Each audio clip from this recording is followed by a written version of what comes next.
કે આજે mister કેલ્ક્યુલેટરનો tag તમને મળ્યો એ ક્યાંથી મળ્યો? અલગ અલગ જગ્યાએ શરૂઆતથી કેલ્ક્યુલેશન્સ અને પેરેન્ટ સેમિનાર કરું, કારણ કે ત્યારે ટ્યુશન ક્લાસ ચલાવતો, અને પેરેન્ટ સેમિનાર કરું કે સ્ટુડન્ટ સેમિનાર કરું. રેન્ડમલી લોકો મિસ્ટર કેલ્ક્યુલેટર તરીકે બોલાવતા. આજે ગણિત વિષય એવો છે ને કે જેનાથી બધાને ડર લાગતો હોય, તો આ ડરનું મેઇન કારણ શું? કે ગણિતનો ડર સાયકોલોજીકલ ડર છે. પણ એ વાતની પ્રાથમિકતા હું કહીશ કે બાળપણમાં કે અંક વિદ્યા આ એક કોન્સેપ્ટ એવો છે જે એના ઉપર તમે એક પ્રોજેક્ટની જેમ કામ કરો છો અને તમે ઘણા બધા વિદ્યાર્થીઓને એની પ્રેરણા આપી છે. એના વિશે કંઈ જણાવો. આજની જનરેશન ચતુર થાય ને તેના કરતાં વિશેષ આજની જનરેશન સમજદાર થાય ને તે આપણી પ્રાથમિકતા છે. હું તો ઘણીવાર સેમિનારમાં પણ કહું, અંક વિદ્યાને તમે ઓનલાઈન વેબિનાર્સથી, સેમિનાર્સથી કે ઓનલાઈન લેક્ચર્સના થ્રુ પણ ઇમ્પ્લિમેન્ટ કરાવો છો કે ફક્ત પર્સનલ એજ્યુકેશનમાં જ એને ઇમ્પ્લિમેન્ટેશન છે? અમારું લક્ષ્ય છે કે નેક્સ્ટ 5 વર્ષની અંદર સમગ્ર ગુજરાતની અંદર અંક વિદ્યાના 100 સેન્ટર હોય. હવે દરેક એરિયામાં સ્વાભાવિક રીતે સેન્ટર ન હોય, દરેક તાલુકા કે ગામડે સેન્ટર અમે કદાચ ન પહોંચાડી શકીએ, પરંતુ તમને ક્યારે સમજમાં આવ્યું કે નહીં, I will select this as my career અને હું આ જ વિષયમાં આગળ વધીશ? You won't believe I can calculate table, એટલે હું ઘડિયા 30 ડિજિટ સુધીનો ઘડિયો પણ મોઢે બોલી શકું છું. તમે જે આ શીખ્યા તો એની માટે થઈને, એની માસ્ટરી કેળવવા માટે થઈને તમે કોઈ એવો સ્પેશિયલાઇઝ કોર્સ કર્યો હતો? ગણિત વિષયના આ લેવલ સુધી પહોંચવા માટે મેં ક્યારે પણ પેન અને પેપર લઈને 10 દાખલા લખ્યા હોય, એના હું જવાબ લખ્યું. તમને મારા આ એક પણ બુકની અંદર આવું જોવા નહીં મળે, કારણ કે મેં એવું ક્યારે લખ્યું જ નથી. તમારું મનપસંદ પુસ્તક? અત્યાર સુધીનું મારું પ્રિય પુસ્તક હોય તો એ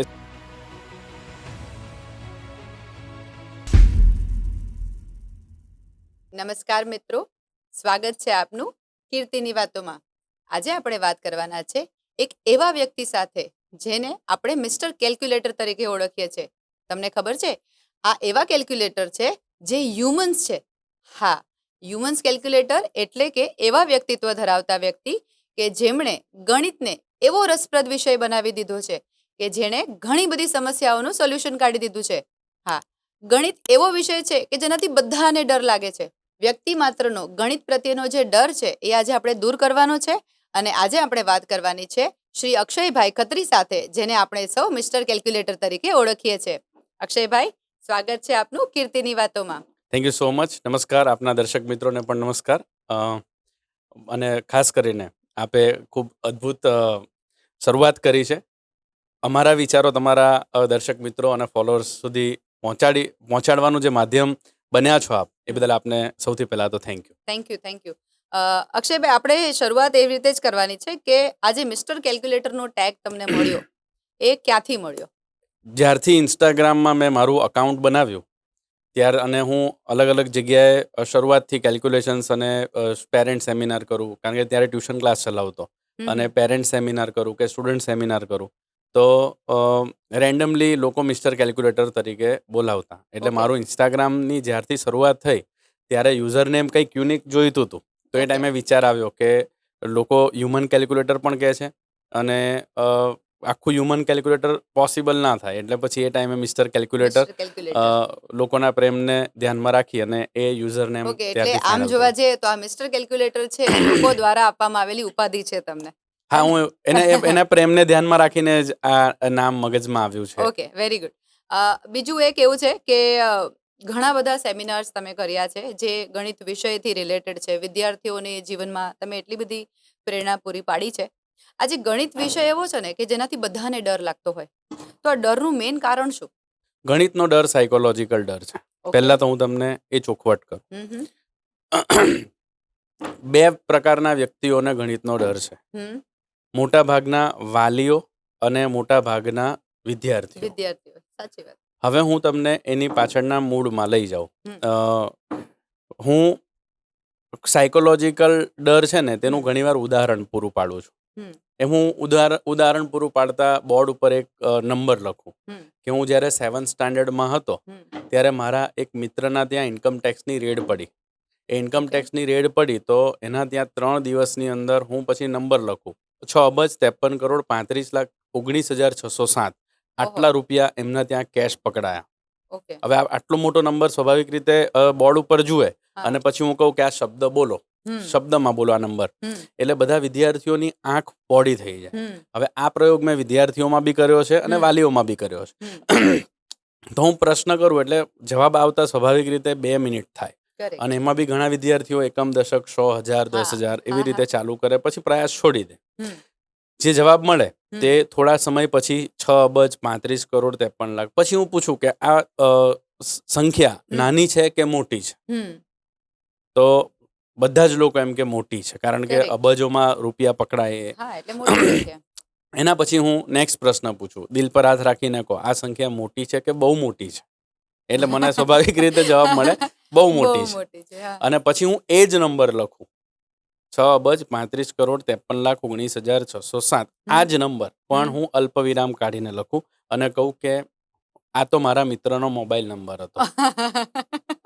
જે Very સંખ્યા good. 2 મિનિટ પહેલા લોકોને મોટી લાગતી, હા, મારા એક વાક્ય બદલવાના કારણે એ જ સંખ્યા હવે નાની થઈ ગઈ. correct. આવા અઢળક એક્ઝામ્પલ્સ છે કે જે સાબિત કરે છે કે ગણિતનો ડર સાયકોલોજીકલ ડર છે. હમ, પણ એ વાતની પ્રાથમિકતા હું કહીશ કે બાળપણમાં એટલે કે પ્રાથમિક શિક્ષણ દરમિયાન જે વિદ્યાર્થીને નંબર સાથે પ્રેમ થયો, સંખ્યાની સાથે પ્રેમ થયો, હમ, તે વિદ્યાર્થીને ગણિત લાંબા ગાળે સરળ થવું એના માટે ઇઝી છે.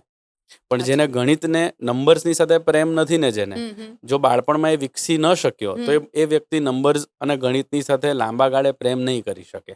Okay. આ એક કડવું છે પણ સત્ય છે. ઓકે, એટલે આપણે એમ કહી શકીએ કે કદાચ આપણું જે આજે શિક્ષણ પ્રણાલી છે એની અંદર આ એક ગણિત વિષયનો ડર બેસાડવામાં આવેલો છે, એવું કહી શકાય? ના, એવું નથી. આપણે છેલ્લા 15 વર્ષ 20 વર્ષ ની આખી સિસ્ટમને થોડું ઉપરથી સમજવાનો પ્રયાસ હા, કરીએ. હા. ટેકનોલોજીનો છેલ્લા 12 વર્ષથી જે યુઝ થઈ રહ્યો છે, 2014-15 પછી જે યુઝ થઈ રહ્યો છે, મોબાઈલ ઉપર ડિપેન્ડન્સી, ટેકનોલોજી ઉપર ડિપેન્ડન્સી, આજે બહુ જ મોટો વર્ગ એવો છે શાળામાં ભણતો કે જે આજે સ્કૂલમાંથી દાખલો આપવામાં આવે હા. એટલે તમને ખ્યાલ હોય કે એ દાખલાની અંદર 7મા 8મા 6ઠ્ઠા 7મા 8માની અંદર બહુ મોટો રફ કામમાં ગણતરી કરવાની ને બધું આવે. કરેક્ટ. હા. આ જે ગણતરી પહેલા આપણે જાતે મેન્યુઅલી કરતા, રફ કામમાં તો રફ કામમાં, હા. પણ એ જાતે કરતા. હા. હવે એ સીધી ટેકનોલોજી લઈને જ બેસે છે, Yes, કેલ્ક્યુલેટર કે કંઈ calculator. પણ. હા. એનાથી પણ ચડિયાતો વર્ગ એવો બી છે આજે એઆઈનો, કે ખાલી ફોટો પાડીને અપલોડ કરે એટલે ચેટ જીપીટી એનો આખો દાખલો Solution સ્ટેપ આપી બાય દે. સ્ટેપ આપી દે. Correct. એટલે ડિપેન્ડન્સી ઓન ટેકનોલોજી, જેના કારણે અત્યારના વિદ્યાર્થીઓ બહુ જ નંબર સાથે એટલા કનેક્ટેડ નથી રહેતા. Okay. હવે આમાં કંઈ શિક્ષણ પ્રણાલીનો વાંક નથી. એટલે આપણે ઇન્સ્ટેડ ઓફ ફોકસિંગ ઓન કે ક્યાં આપણે શિક્ષણમાં કચાશ છે, હા.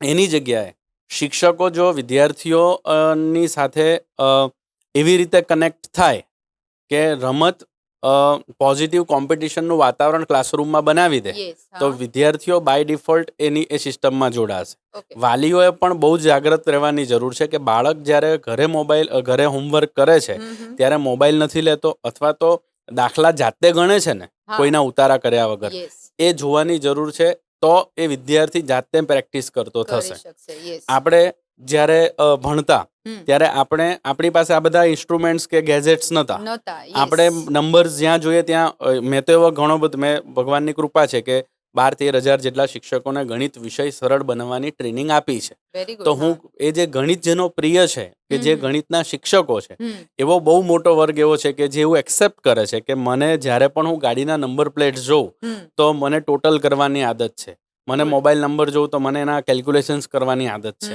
તો એ આદત અત્યારે નથી પડી, એ આદત વર્ષોથી પડેલી છે. એટલે બાળપણમાં જે આદત, જે ઘરેડમાં બાળક ઘડાય, તે એને લાંબા ગાળે સારા અથવા નરસા પરિણામ આપવાની શક્યતા ધરાવે છે. કરેક્ટ. કરેક્ટ. એટલે આપણે એમ કહી શકીએ કે શિક્ષણ પ્રણાલીમાં પ્રોબ્લેમ નથી, પણ કદાચ આપણે સારી ટેકનિક વિકસાવી જોઈએ જેથી કરીને એ લોકોને અંકો સાથે પ્રેમ થઈ શકે. બિલકુલ. યસ. હવે અંકોના પ્રેમ સાથે આપણે એક વાત કરીએ કે અંક વિદ્યા, આ એક કોન્સેપ્ટ એવો છે જે એના ઉપર તમે એક પ્રોજેક્ટની જેમ કામ કરો છો અને તમે ઘણા બધા વિદ્યાર્થીઓને એની પ્રેરણા આપી છે. એના વિશે કંઈ જણાવો.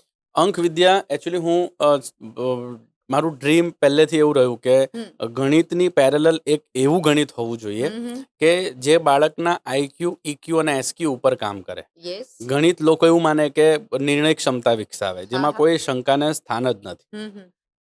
પરંતુ નિર્ણય ક્ષમતાથી બાળક ચતુર થાય. કરેક્ટ. આજની જનરેશન ચતુર થાય ને તેના કરતાં વિશેષ આજની જનરેશન સમજદાર થાય ને તે હમ. આપણી પ્રાથમિકતા છે. હા. એટલે ઇન્ટેલિજન્ટ કોશન્ટની સાથે ઇમોશનલ અને સ્પિરિચ્યુઅલ કોશન્ટને પણ જોડી દેવામાં આવે તો આ ત્રણેયનું કોમ્બિનેશન વિદ્યાર્થીને નિર્ણય લેતા તો શીખવશે, પરંતુ સમજદારીપૂર્વકના નિર્ણય લેતા શીખવશે. યસ. તો આ વિષયને પ્રાથમિકતા આપીને આનું નામ અંક વિદ્યા આપવામાં આવ્યું. ઓકે. અંક રિપ્રેઝન્ટ્સ મેથ અને વિદ્યા રિપ્રેઝન્ટ્સ જીવન વિદ્યા. જીવન વિદ્યા. ગણિતના દરેક કન્સેપ્ટને જીવન વિદ્યાની સાથે જોડતું અમારું મેથ્સ એટલે ભારતનું પહેલું મેથ્સ એટલે અંક વિદ્યા અમે ડેવલપ કર્યું છે. યસ. તો ત્યાં સ્પિરિચ્યુઆલિટી પણ છે. હું તો ઘણીવાર સેમિનારમાં પણ કહું કે રાષ્ટ્ર, શાસ્ત્ર અને સંસ્કૃતિના સંસ્કાર બાળકને જે ગણિત આપી રહ્યું છે તે અંક વિદ્યા અંક છે. વિદ્યા છે. એટલે અંક વિદ્યાની આઈડિયોલોજી કંઈક આવી છે. ઓકે. હવે અંક વિદ્યા જે છે એનું જે એજ્યુકેશન મોડ્યુલ છે, હવે C after Covid you can say pandemic, એના પછી ઘણું બધું એજ્યુકેશનનું જે મેથોડોલોજી છે એમાં ઓનલાઈને પણ એન્ટ્રી આપી જ દીધેલી છે. તો અંક વિદ્યાને તમે ઓનલાઈન વેબિનાર્સથી, સેમિનાર્સથી કે ઓનલાઈન લેક્ચર્સના થ્રુ પણ ઇમ્પ્લિમેન્ટ કરાવો છો કે ફક્ત પર્સનલ એજ્યુકેશનમાં જ એને ઇમ્પ્લિમેન્ટેશન છે? બહુ મજાની વાત એ છે કે અંક વિદ્યાની શરૂઆત જ કોવિડ પછી થઈ છે. યસ. એટલે જ when we were developing syllabus અને when we were developing strategy કે કઈ રીતે મેક્સિમમ પેરેન્ટ સુધી પહોંચવું, તો એના ભાગરૂપે ઓલરેડી અંક વિદ્યાએ પહેલા દિવસથી ઓનલાઈન સિસ્ટમ ડેવલપ કરી જ દીધી છે. અને આની માટે અમે કોઈ બીજી ટેકનોલોજી ઉપર ડિપેન્ડન્ટ નથી રહ્યા. અમે આની માટે અમારી પોતાની જ એપ્લિકેશન્સ બનાવી છે. અને જેનાથી બાળકો, કારણ કે અમારું લક્ષ્ય છે કે નેક્સ્ટ 5 વર્ષની અંદર સમગ્ર ગુજરાતની અંદર અંક વિદ્યાના 100 સેન્ટર હોય અને 45 થી 50,000 જેટલા વિદ્યાર્થીઓ અંક વિદ્યા શીખે. હવે દરેક એરિયામાં સ્વાભાવિક રીતે સેન્ટર ન હોય, દરેક તાલુકા કે ગામડે સેન્ટર અમે કદાચ ન પહોંચાડી શકીએ, પરંતુ જે પણ વિદ્યાર્થીઓ અંક વિદ્યા એના એજ ગ્રુપ પ્રમાણે શીખવું છે, તો એ એજ ગ્રુપ પ્રમાણે અંક વિદ્યાના ઓનલાઈન લેક્ચર્સનો લાભ એ લઈ શકે તેવી સંપૂર્ણ વ્યવસ્થા અમે ડેવલપ કરેલી છે. મતલબ ઓનલાઈન અને ઓફલાઈન બંને માધ્યમથી અંક વિદ્યા અવેલેબલ છે વિદ્યાર્થીઓ માટે, હે ને?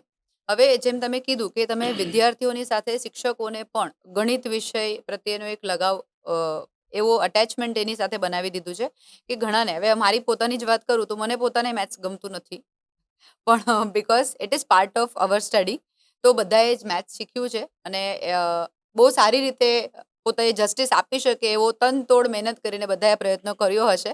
મારી જેવા જ વિદ્યાર્થીઓ હશે ઘણા બધા. પણ એવું લાગે છે કે ખાલી ગણિત છે ને એક વિષયની જેમ નથી, ઘણા બધા ક્ષેત્રોમાં આપણે એક રોલ મોડલ તરીકે પણ ગણિત હેલ્પફુલ થતું હોય છે. હવે આપણે સામાજિક ધોરણે જોઈએ તો જનરલી કેવું છે કે આપણને સ્કૂલોમાં એવું શીખવાડે કે ચલણી નોટો છે તો એનાથી તમને કેલ્ક્યુલેશન કરતા શીખવાડે, તમને વ્યાપારિક કઈ રીતે એમ કે ને કે બિઝનેસ કઈ રીતે ડેવલપ કરવો એના માટે થઈને તમે મેથ્સનો કઈ રીતે ઉપયોગ કરો એ તમને શીખવાડે. કોમર્સ જેવા સબ્જેક્ટમાં સ્કૂલોમાં, કોલેજમાં પણ એવું શીખવાડવામાં આવતું હોય છે, હે ને? તો આજે મેથ્સનો વિષય જે રૂટથી ટોપ લેવલ સુધી બધી જ જગ્યાએ ઇન્વોલ્વ છે, એના ફેઝિસ કયા હોઈ શકે? બધે એક જ જેવું હોય મેથ્સ કે એમાં કઈ અલગ લેવલથી આપણે આગળ વધી શકીએ? Ma'am, maths is all about levels. પહેલા તો હું તમને દરેક તબક્કે મેથ્સ અલગ લેવલે કાર્યરત છે. ઓકે. જેમ કે સિનિયર કેજી, જુનિયર કેજીમાં ભણેલી સંખ્યાઓ 10મા ધોરણમાં પણ કામ લાગે ને 12માના અકાઉન્ટ્સમાં પણ કામ લાગે ને એના પછી પણ આજની તારીખમાં આપણને પણ કામ લાગે. સો સ્ટાર્ટિંગ ફ્રોમ ધેટ ફેઝ, એટલે હું એવું કહી શકું કે કેલ્ક્યુલેશન્સ, એપ્લાઇડ કેલ્ક્યુલેશન્સ, જીઓમેટ્રી, પછી પોલિનોમિયલ્સ, આ તમામ અલગ અલગ આસ્પેક્ટ છે મેથ્સની. આના સિવાય બી ઘણી બધી આસ્પેક્ટ છે. હું એક એક્ઝામ્પલ આપું છું. એટલે મેથ્સ છે ને એ બની શકે કે તમારી કે મારી ફિલ્ડ અલગ હોય કે જ્યાં આપણને બેઝિક લેવલનું મેથ્સ કામ લાગતું હોય, બટ આજે હમણાં જ રિસેન્ટલી ભારતની જે સિદ્ધિ અંતરિક્ષમાં આપણે જોઈ, તો તેમાં પણ એ લેવલના ટફેસ્ટ કેલ્ક્યુલેશન્સ અને ટફેસ્ટ મેથેમેટિક્સનો ઉપયોગ થઈને જ એ ટેકનોલોજીનો Correct. લાભ લઈને જ એ અંતરિક્ષમાં ભારતે સિદ્ધિ હાંસલ કરી. કરેક્ટ. હા. હું એવું કહેવા માંગુ છું કે મેથ્સ બે રીતે આપણી સાથે રહેશે. હમ. હું એમ કહું છું ત્રીજો ઓપ્શન નથી, સાથે તો રહેશે જ, હમ. કાં તો ડરથી હમ. કાં તો પ્રેમથી. યસ. મેથ્સ આપણો પીછો જીવનભર નહીં છોડે. મને તો એવા same. ઘણા ડોક્ટર્સ મળ્યા જે હસતા હસતા કે એ ટાઈમે 10th પછી 12thનું મેથ્સ અને બાયોલોજી કમ્પલસરી હતું. હા હા. તો મને એવું કહે હમ. કે 12th પછી મેં મેથ્સના ડરથી જ અમે એમ કે આ ડૉક્ટરવાળી લાઈન સિલેક્ટ કરી, હા. મેડિકલ સિલેક્ટ કર્યું. હવે એના પછીની જનરેશન એવી પણ મળે છે કે 10th પછી બાયોલોજી લેવાનું મેઇન રીઝન જ એ કે Maths skip મેથ્સ. થઈ જાય. પણ fact of the matter is કે ફિઝિક્સની અંદર તો મેથ્સ આવવાનું જ છે. એટલે મેથ્સ ક્યારે પણ પીછો નહીં છોડે. એના અલગ અલગ લેવલ્સ પ્લસ માઇનસ હોઈ શકે, બટ નંબર્સ તો જીવનભર પીછો નહીં છોડે. અને મેથ્સ એટલે આપણી નિર્ણય ક્ષમતા. તો મેથ્સ જેટલું પાવરફુલ એટલી આપણી નિર્ણય ક્ષમતા અને તાર્કિક ક્ષમતા વધારે પાવરફુલ. હોય. એટલે મેથ્સ આપણું જીવન છે એવું કારણ કે ઘણા બધા મહાન વૈજ્ઞાનિકો એવું પણ કીધું છે કે ગણિત છે ને એ ઈશ્વરની ભાષા છે. જેવી રીતે આપણી ભાષા ગુજરાતી, અંગ્રેજી, સંસ્કૃત જેવી અલગ અલગ હોઈ શકે, તેવી રીતે ઈશ્વરે કોમ્યુનિકેટ કરવા માટેની જે ભાષા સિલેક્ટ કરીને તે મેથ્સ છે. તો એ ફિબોનાકી સિરીઝ હોય કે એવા અલગ અલગ પ્રકલ્પો હોઈ શકે, બટ ગણિત તો ભગવાનની ભાષા છે. અને ભગવાનની ભાષા હું એક એક્ઝામ્પલ તમને આપું ફિબોનાકી સિરીઝનું જ. તો ફિબોનાકી સિરીઝની અંદર 1, 3, તો એના 1 પછી 2, તો પછી 1 + 2 = 3. એની આગળ 3 + 2 = 5. તો આપણે કોઈ પણ ફૂલ જોઈએ તો ફૂલની પાંદડીઓની સંખ્યા જોઈએ. ઇવન સૂર્યમુખી છે તો સૂર્યમુખીની અંદર જે ઝીણા ઝીણા તમને પેટર્ન જોવા મળે તે આખી ફિબોનાકી સિરીઝને રિફ્લેક્ટ કરે છે. એટલે એવા અઢળક એક્ઝામ્પલ છે કે જે સાબિત કરે છે કે ઈશ્વરની ભાષા જ ગણિત છે. આ થોડું નવું લાગ્યું, એટલે નાઉ નેક્સ્ટ ટાઈમ આઈ વિલ એવા ઘણા બધા સાયન્ટિસ્ટ છે કે જેને આ ભાષાનો આ વાક્યનો પ્રયોગ કર્યો છે કે ગણિત તો ઈશ્વરની ભાષા છે. ઈશ્વરની ભાષા છે. ઓકે. એટલે યસ, તો હવે ઈશ્વરની ભાષા છે એટલે આપણે તો ગણિત સાથે પ્રેમ કરવો જ રહ્યો અને ગણિત શીખવું જ રહ્યું. હવે બીજો મહત્વનો મુદ્દો એ છે કે ગણિત વિષય સાથેનો તમારો પ્રેમ કઈ એજમાં ડેવલપ થયો? તમને ક્યારે સમજમાં આવ્યું કે નહીં, I will select this as my career અને હું આ જ વિષયમાં આગળ વધીશ? તમારા પ્રશ્નના 3 તબક્કા છે.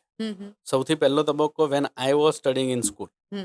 તો મેં આગળ ચોખવટ કરેલી છે અલગ અલગ પોડકાસ્ટમાં, એટલે હું એક વાક્યમાં કહી દઉં કે હું સ્કૂલ લેવલે ગણિત વિષયમાં બહુ જ સારો નહોતો. બહુ જ સારો નહોતો ઇન ધ સેન્સ હું 9thમાં પહેલી એક્ઝામમાં મેથ્સમાં ફેલ થનાર વિદ્યાર્થી તમારી સામે બેઠો છું. ઘડિયા મને ત્યારે નહોતા આવડતા. હવે એમાં ઘણા બધા વખત લોકોએ સાંભળ્યું છે એટલે હું બીજો તબક્કો તમારી સાથે શેર કરું. જ્યારે હું 12thમાં આવ્યો, 11th પાસ થયું ને ઘરની અંદર એક ઇન્સિડન્ટ એવો બન્યો કે પછી મારું ધ્યાન ભણવામાં મેં વધારે આપ્યું. કારણ કે 11th સ્ટાન્ડર્ડ સુધી તો એક જ ડ્રીમ હતું, ક્રિકેટર જ બનવું છે. પણ પછી એક જીવનનો એક ટર્નિંગ પોઈન્ટ એવો આવ્યો કે હવે મારે ભણીને કારકિર્દી બનાવવી છે. એટલે જે બાળકની 65 થી 70% રેન્જ હતી 11th સ્ટાન્ડર્ડ સુધી, એ 80% ક્રોસ કર્યું 12thમાં. તો still I was not satisfied કે મારે તો સેન્ટરમાં નંબર લાવવો હતો, પણ ન આવ્યો, ઠીક છે. એટલે બીજો તબક્કો એ કે જ્યારે હું ભણવામાં સિન્સિયર થયો તો ક્રિકેટની અંદર જ્યારે હું ક્રિકેટના રન ને બધું આવતું ત્યારે પછી ગાડીના નંબર પ્લેટ્સમાં મેં એક ગેમ બનાવેલી 6ઠા 7મા ધોરણમાં આવ્યા ત્યારથી. કારણ કે મારા ગુરુજીની ગાડીનો નંબર 369 હતો. તો કોઈ બી ગાડીના નંબરનું ટોટલ કરીને હું 3, 6 અથવા 9 સુધી પહોંચવાની ટ્રાય કરું એવી ગેમ બનાવેલી મેં જાતે જ. એટલે શોખ બની ગયેલો. એટલે હું એવું કહું, જાગ્રત, અજાગ્રત અને અર્ધજાગ્રત ત્રણે મનની અંદર ગણિતના નંબર્સ રહેતા. એના કારણે બીજો ફેઝ એવો કે જેની અંદર મને નંબર્સની સાથે પ્રેમ થયો અને હું 24/7 નંબર, ઇવન જે દાખલાઓ મારા મિત્રો 12th કે કોલેજની અંદર કેલ્ક્યુલેટરથી કરતા, તો મને વિધાઉટ કેલ્ક્યુલેટર હું કેલ્ક્યુલેટ એટલા, કારણ કે હું કોમર્સની અંદર રહ્યો એટલે નંબર્સ ન્યુમેરિકલ્સ વધારે આવતા. તો હું વિધાઉટ કેલ્ક્યુલેટર્સ કરતો થયો. અને થર્ડ સ્ટેજ કે જ્યાં મને રિયલાઇઝ થયું એવું કે હું જે કેલ્ક્યુલેશન્સ કરી રહ્યો છું, મને તો એ બહુ સામાન્ય લાગતું કે ઠીક છે, આવું તો કોઈ બી કરી શકતું હશે.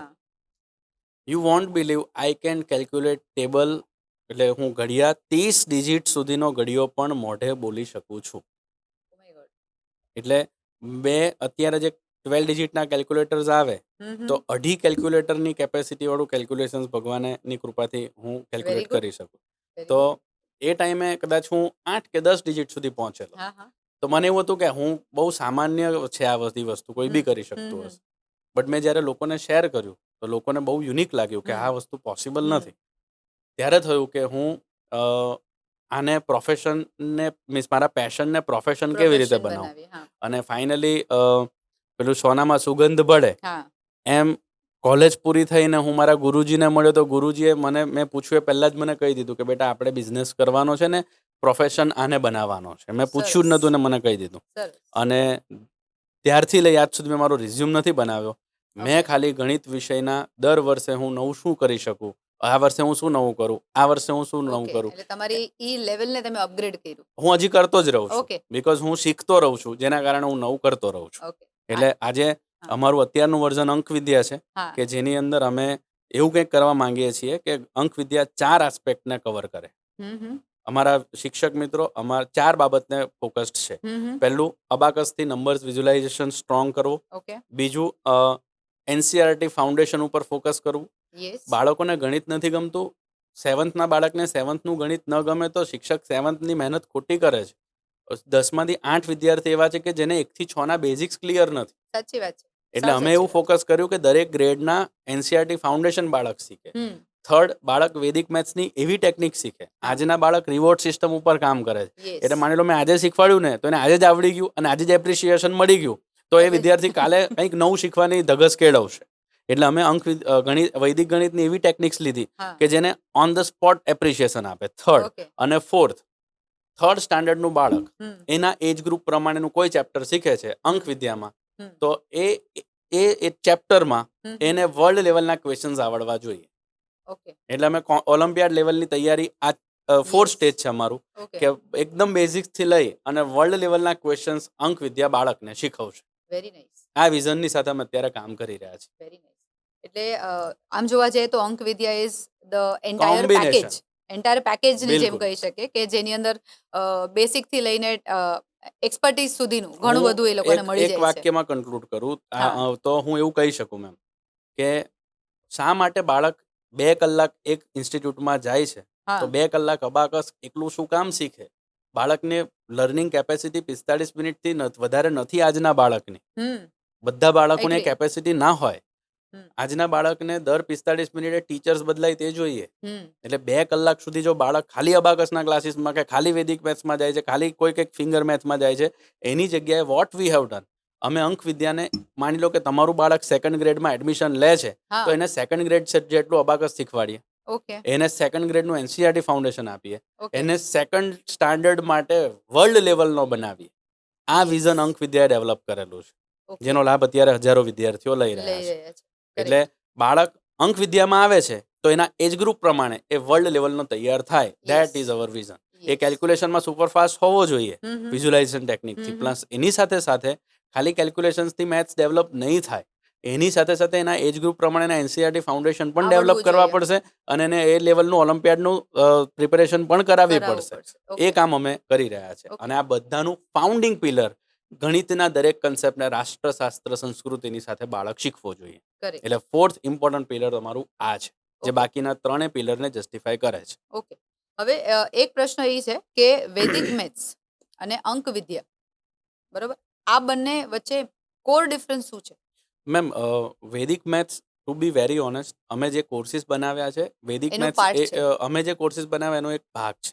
Okay it's not completely Vedic maths or it's not completely અંક વિદ્યા. ઓકે અંક વિદ્યાનું એક કોર્સ અમે ડેવલપ કર્યો અંક કૌટિલ્ય, જે Okay. That is inspired by Vedic maths. Vedic maths કારણ કે એવી ટેકનિક્સ કે જે બાળકના એજ ગ્રુપ, કારણ કે લોકો મને 5 ટેકનિક આવડે છે ને હું વૈદિક મેથ્સનો સર્ટિફાઈડ ટ્રેનર બની જાઉં તો એ વાત વ્યાજબી નથી અને એ યોગ્ય પણ નથી.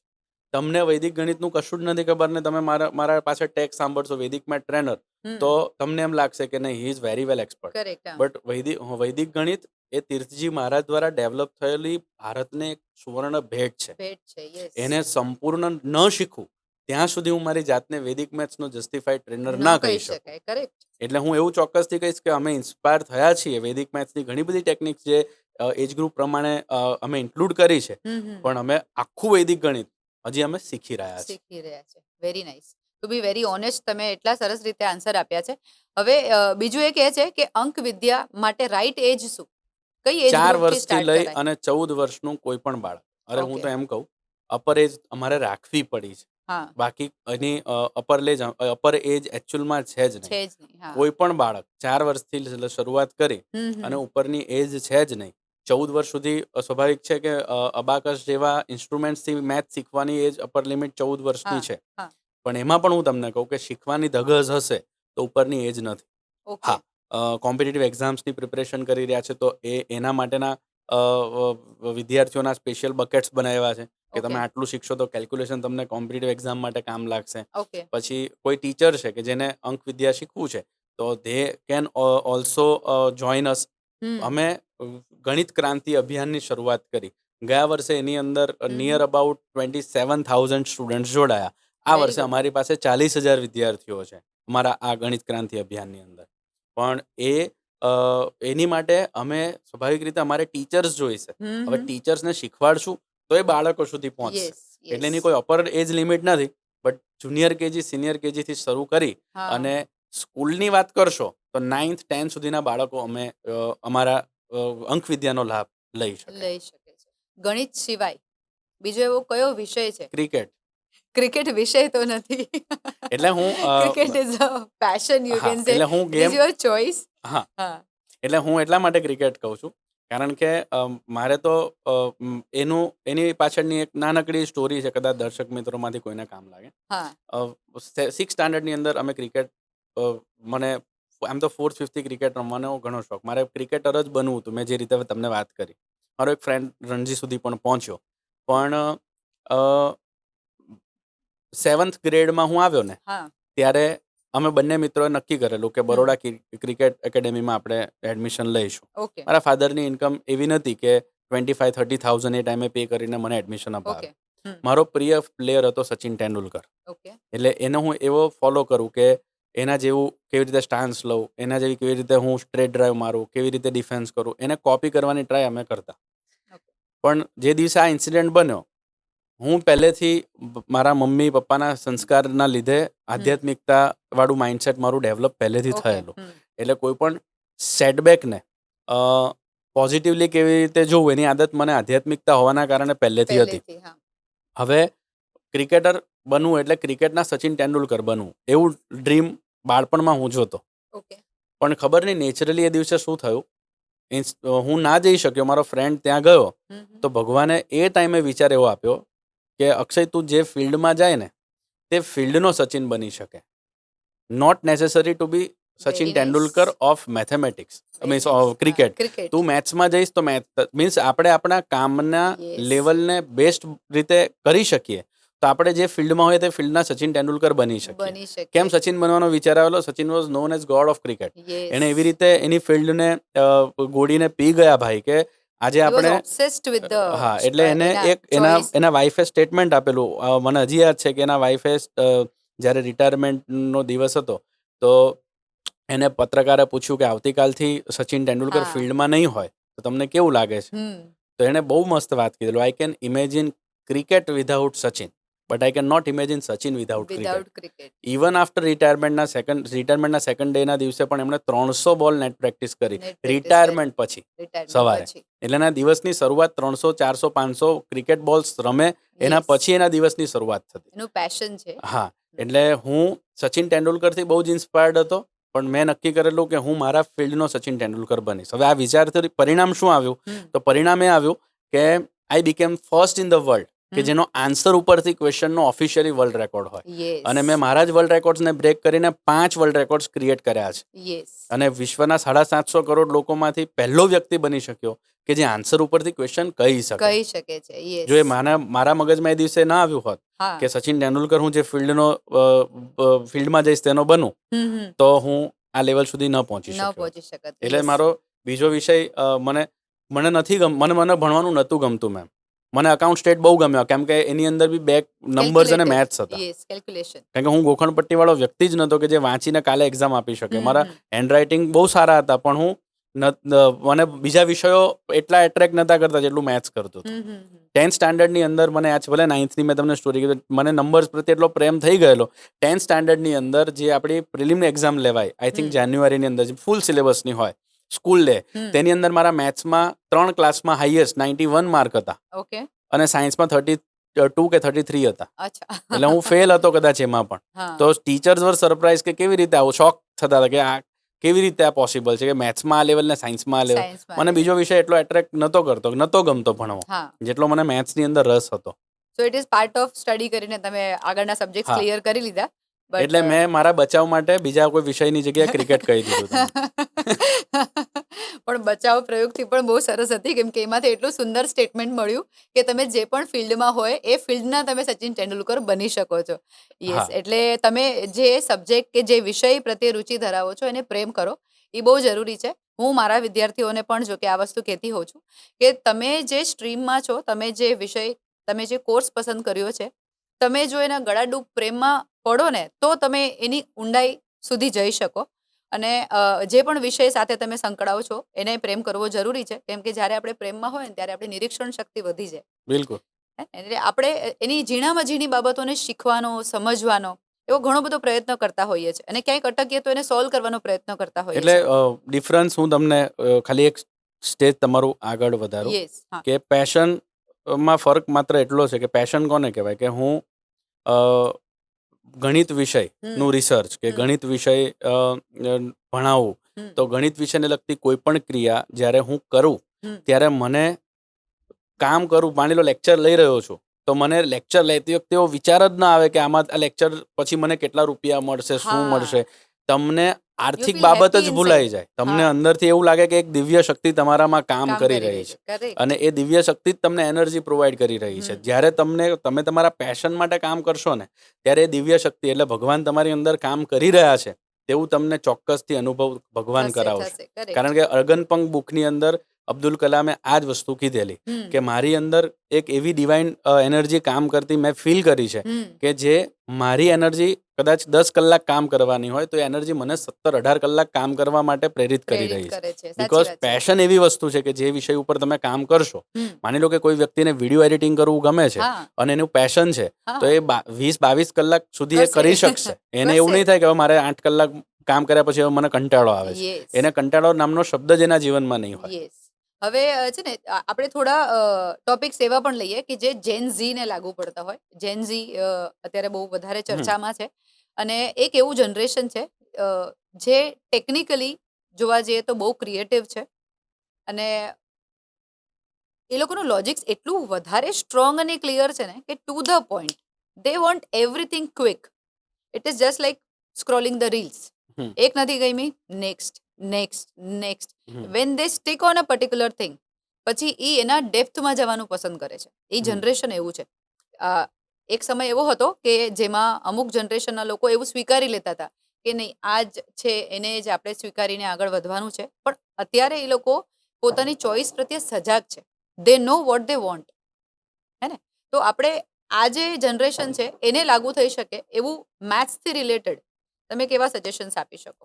સી હું પહેલાં તો એ જણાવું, જેન્ઝીની વાત આવી ને એટલે મને એવો વિચાર આવ્યો કે જેન્ઝી બેમાંથી એક પ્રકારે જેન્ઝી પોતાની જાતને ઢાળી દીધી છે. કાં તો એક જેન્ઝી એવી છે કે જેણે રોલ મોડલ રાખ્યા છે અને એક જેન્ઝી એવી છે કે જેને રીલ મોડલ રાખ્યા છે. પહેલા આવી જાવ રોલ મોડલ ઉપર. માની લો કે કોઈ જેન્ઝી વ્યક્તિત્વ એવું છે કે જેને વિરાટ કોહલીને ગમાડ્યો કે રોહિત શર્માને ગમાડ્યો, વિરાટ કોહલીને ગમાડ્યો તો એણે બાય ડિફોલ્ટ પ્રેમાનંદ મહારાજને ફોલો કરવાનું શરૂ કરી દીધું છે. મેં એવા કેટલાય વ્યક્તિઓ જોયા કે જે આજે ટ્રાવેલિંગ કરતી વખતે અથવા તો ક્યારે પણ એમને સમય મળે બિટવીન ધ લેક્ચર્સ 5 મિનિટનો ટાઈમ હોય કોલેજમાં તો કાઉન્ટર રાખે છે મેમ અને કાઉન્ટર રાખીને પોતાના ભગવાનનું નામ જપ કરે છે. They are following. ઇનફેક્ટ અધ્યાત્મની બાબતમાં મને એવું લાગે છે કે જે એજમાં આપણે પુસ્તકો વચ્ચે પડ્યા હતા એ લોકો આ એજમાં અધ્યાત્મને વધારે પ્રાધાન્ય આપે છે. બિલકુલ. એટલે એક જનરેશન આ છે હમ. કે જેને ખરેખર રોલ મોડલ સિલેક્ટ કર્યા છે. એમાં બી નો ડાઉટ ટેકનોલોજીનો અદ્ભુત ફાળો છે. યસ મને તો પ્રેમાનંદ મહારાજના 1 to 1 દર્શન કરવાનો, વાત કરવાનો ચાન્સ મળ્યો. સરસ એટલે હું તમને કહું કે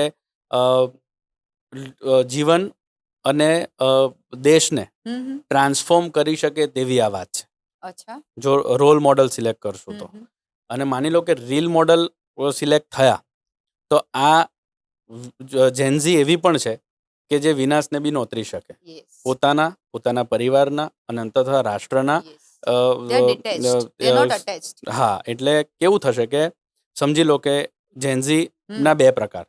હમણાં ઇન્ડિયાઝ ગોટ લેટેન્ટનો શો આવ્યો, એમાં આઈ હેટ મેન નામનું એક કેરેક્ટર બહુ વાયરલ થયું કે મને મારા પપ્પા નથી ગમતા. કેમ? કારણ કે જેન્ટ્સ છે. હા મને મારો ભાઈ નથી ગમતો because he is a mail.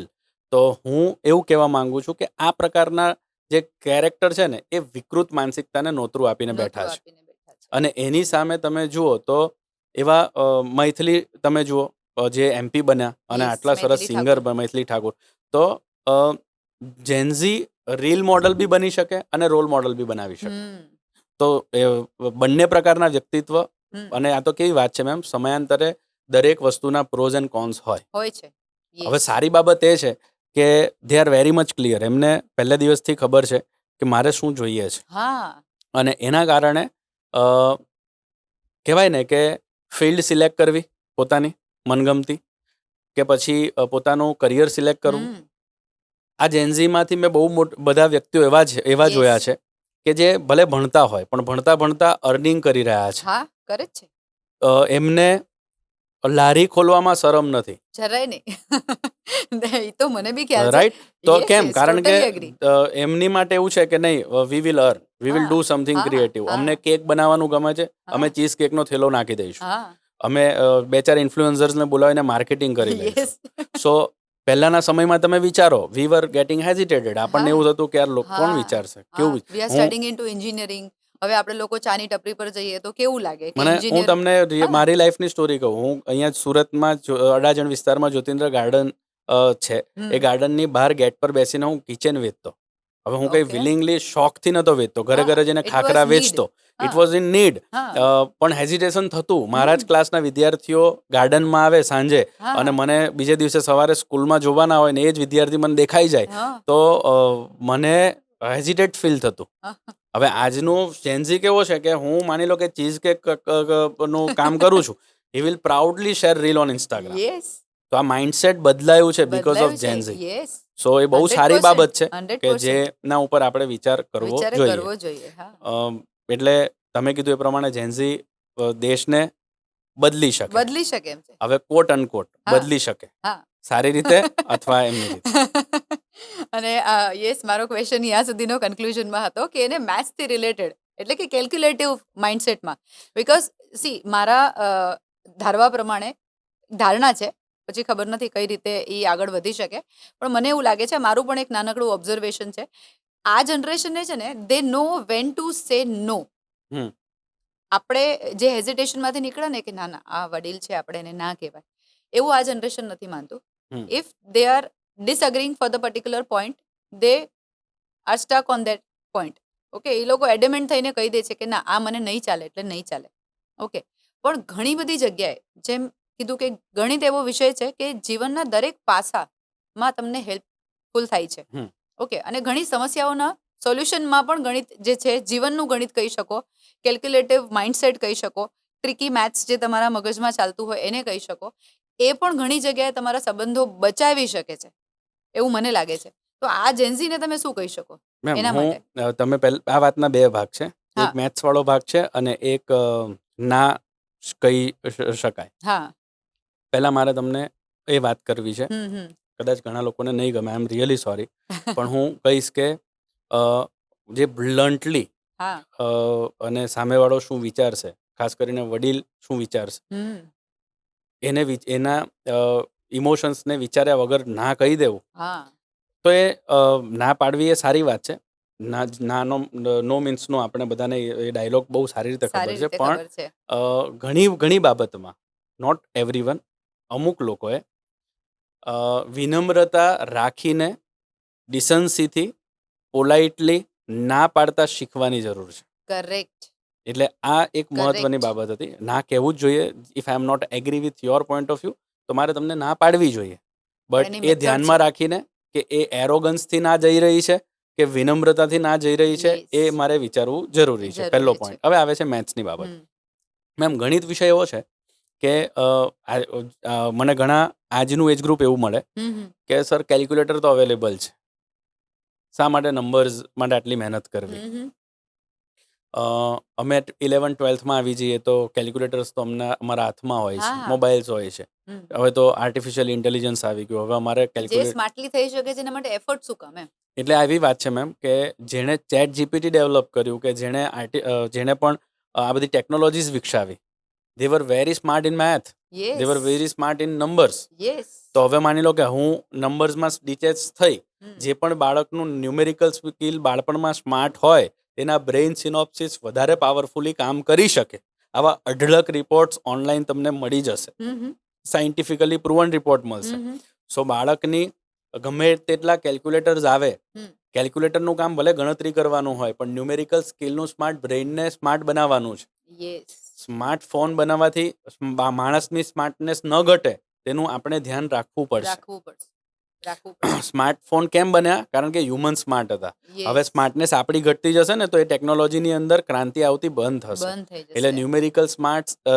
Numerically smart kids બનવા અત્યંત આવશ્યક છે. હમ. આ સમયે આ ટેકનોલોજીનો સદુપયોગ કરીને હમ. કરિયર ડેવલપ કરવા માટે, આ તક ઝડપવા માટે પણ અત્યારથી બાળક ન્યુમેરિકલી સ્માર્ટ બને તે અત્યંત પ્રાથમિકતા છે. આ Correct. દેશ બદલાશે, બહુ સારી રીતે દેશને એક નવી દિશા મળશે જો આ બાળક બાળપણથી ન્યુમેરિકલ સ્કિલ શીખતો થશે. શીખતો થશે. કરેક્ટ. એટલે કેલ્ક્યુલેટિવ થવા માટે થવું જરૂરી છે. જો કે કેલ્ક્યુલેટિવ થવું જોઈએ જિંદગીમાં. અમુક પાસા જે છે જેમાં યસનો કહેવાની જે પદ્ધતિ ભાઈએ જણાવી એ રીતે તમારે થોડી વિનમ્રતા સાથે વાત રજૂ કરતા શીખવી જોઈએ, કેમ કે આ જિંદગીનું ગણિત છે અને દરેક જગ્યાએ blunt no is not enough. તમારે સામેવાળાના ઇમોશન્સને પણ ધ્યાન રાખવું પડે, એની રિસ્પેક્ટનું પણ ધ્યાન રાખવું પડે. ઓકે, હવે એના સિવાય આપણે ચર્ચા કરીએ તો જો કદાચ તમને રિવર્સ કેલ્ક્યુલેશન, જેમાં તમે ખૂબ ફેમસ છો, જેમાં તમે વર્લ્ડ રેકોર્ડ પણ મેળવ્યો છે, આ રિવર્સ કેલ્ક્યુલેશન જે છે એવી રીતે તમને ભગવાન જો ટાઈમ રિવર્સ કરી આપે તો એવો કયો ફેસ છે જે તમે રિવર્સ કરવા માંગો? સારી રીતે કે કઈ રીતે? Your choice. એટલે હું તમારી જિંદગીનો કોઈ એવો ફેઝ કે તમને એવું લાગે કે જો મને કદાચ ભગવાન ટાઈમ આપે ને તો એ ટાઈમને હું રિવર્સ કરી નાખું એમ. મેમ એમાં એવું છે, તમારા પ્રશ્નમાં જ તમારો ઉત્તર છુપાયેલો છે. હું કોઈ ટાઈમને એટલા માટે રિવર્સ કરવા નથી માંગતો કે નથી મારે ભવિષ્યમાં જવું. હું મારે વર્તમાનમાં રહેવું છે. પહેલી વાત એટલા માટે કે મારા જીવનની સારી બાબતો અને ખરાબ બાબતો કે મારી ભૂલ, આ બધાએ ભેગા મળીને જ મને બનાવ્યો છે અત્યારે. કરેક્ટ. એટલે હું ભૂતકાળમાં જઈને મારી ભૂલ સુધારું, ઇટ મીન્સ કે મારું લર્નિંગ જે થયું ને એ બી વાઇપ ઓફ થશે. હા. એટલે મારે વાઇપ ઓફ થયેલું લર્નિંગ જવા નથી દેવું. એટલે હા, તમે એવું કલ્પના જ કરાવી હોય તો એવું કરાવો કે તમારા જીવનની કઈ બાબત ઓલવેઝ તમારી સાથે રહે, કે જીવનભર તમને તમારીથી દૂર જ ના જાય. તો હું કહીશ કે મારા મમ્મી પપ્પાની એજ વધવી ના જોઈએ, આટલી જ રહેવી જોઈએ, જેનાથી હું જીવનભર મારા મમ્મી પપ્પાને મારી સાથે આ જ એજમાં જોઈ રાખી શકું. શકું. એટલે હું એવું કહેવા માંગુ છું કે હું મારે નથી ભૂતકાળમાં જવું કે નથી મારે ભવિષ્યમાં જવું, મારે વર્તમાનમાં રહેવું છે. કારણ કે હું ભૂતકાળમાં જઈને મારી ભૂલ સુધારીશ તો સ્વાભાવિક રીતે ભૂલમાંથી શીખેલી મારી બાબત પણ જતી રહેશે, કે જેણે આજે મારી માનસિકતાને સારા લેવલે ડેવલપ કરી છે. એટલે મારે ભૂતકાળમાં ભૂલ સુધારવા નથી જવું. અને ભૂતકાળની અંદર હું જઈ અને સારી મુવમેન્ટ જીવીશ તો અત્યારે મને મેમરી તરીકે યાદ નહીં રહે. એટલે મારે વર્તમાનમાં રહેવું છે અને હું વર્તમાનમાં જ રહીશ. ભવિષ્યમાં પણ હું વર્તમાનમાં જ રહીશ. એટલે એ વર્તમાન ભવિષ્યનું હશે. Very good. બહુ સરસ અને એટલો ક્રિએટિવ આન્સર આપ્યો તમે કે ક્વેશ્ચનને જસ્ટિફિકેશન આપી દીધું. હવે જે ફાસ્ટેસ્ટ રિવર્સ કેલ્ક્યુલેશન જેમાં મેં તમને કીધું કે તમે એમાં અવોર્ડ વિનર છો, તમે ગિનિસ બુક ઓફ વર્લ્ડ રેકોર્ડમાં એનું સ્થાન મેળવેલું છે, એનું કોઈ એક એક્ઝામ્પલ તમે આપી શકો? એટલે એમાં છે ને મેમ, મારો અત્યારે એક કામ કરીએ એની માટે I can keep myself into numbers for 24/7. As for example, મારી પાસે અત્યારે ટાઈમ થયો 6.02, બરાબર? તો તમે કેલ્ક્યુલેટરની અંદર 6 પોઈન્ટ, કારણ કે અત્યારે કદાચ હું આ કહીશ તો એવું લાગશે કે we were doing some scripted job. તો હું જનતાને એવું કહું કે હા. જોનાર ઓડિયન્સને એવું કહું કે તમે કેલ્ક્યુલેટરની અંદર 8.60 ઇન્ટુ 0.70 કરશો તો તમને 6.02 મળશે. માની લો કે હવે આના પછી 1 મિનિટ પછી 6.03 આવે તો 1.34 1.34 ગુણ્યા 4.5 કરશો તો તમને 6.03 મળશે. તો આ નંબરનું રિવર્સ કેલ્ક્યુલેશન, આ કઈ સંખ્યાના ગુણાકાર કરવાથી આ સંખ્યા મળે. મારો Okay. ફર્સ્ટ વર્લ્ડ રેકોર્ડ બન્યા તે રિવર્સ મલ્ટિપ્લિકેશનના હતા. ઇટ મીન્સ જે દિલ્હીથી જજ આવ્યા તો એમણે 100-150 ક્વેશ્ચન બનાવીને આવ્યા. હા, કેવા? જેમ કે 4532 ગુણ્યા 8 હા હા તો જવાબ આવે 36,256. તો એમણે 36,256 લખીને આવ્યા, એટલે એના જેવા 150 ક્વેશ્ચન. યસ અને 4532 તો 4 અંકની સંખ્યા છે. એમણે 7 અંક સુધીની સંખ્યા લખી છે, એટલે જવાબ 7 થી 8 અંકમાં મળે. મળે. એટલે મને 7 કે 8 અંક કહેવામાં આવે અને એમાં હું સવાલ કહું કે તમે આ બે સંખ્યાનો ગુણાકાર કરો તો તમને આ જવાબ મળે. મળે. હા. તો એ રિવર્સ કેલ્ક્યુલેશન છે. એક Yes. લાસ્ટ વર્લ્ડ રેકોર્ડનું એક્ઝામ્પલ અત્યારે તમને આપું. તમે ભગવાન અત્યારે વિચાર આપે તેવી 4 અંકની કોઈ સંખ્યા બોલો. 5436. 5436. તમે 15,136% શોધો તો તમને 5436 મળે. આપણે એક કામ કરીએ, 15,100 ગુણ્યા 36% 5436. ગ્રેટ. લેટ્સ સે ઇન ધ નંબર 4 ડિજિટ બીજો કોઈ આપો. મારો વર્લ્ડ રેકોર્ડ કઈ સંખ્યાના કેટલા ટકા શોધવાથી તમે આપેલી સંખ્યા આવશે તેનો છે. ઓકે. એટલે એમાં કોઈ ટ્રીક નથી. એમાં 10%, 20%, 25% તો રિવર્સ કેલ્ક્યુલેશન માટે ઇઝી છે. ઓકે. ચાલો બીજો કોઈ 4 ડિજિટ નંબર 9524. 9524. તમે 40,000ના 23.81% શોધો તો તમને 9524 મળશે. ગ્રેટ. સો રિવર્સ કેલ્ક્યુલેશન મીન્સ આન્સર નો પ્રશ્ન શું હોઈ પ્રશ્ન શકે. શું હોઈ શકે? That is what it is. Yes yes. હવે આઈ બો ડાઉન ટુ યુ એમ કહી શકાય કે મને ખરેખર આ વસ્તુ બહુ જ નવીન લાગી કે આટલું ફાસ્ટ કોઈ કેલ્ક્યુલેશન કરી શકે.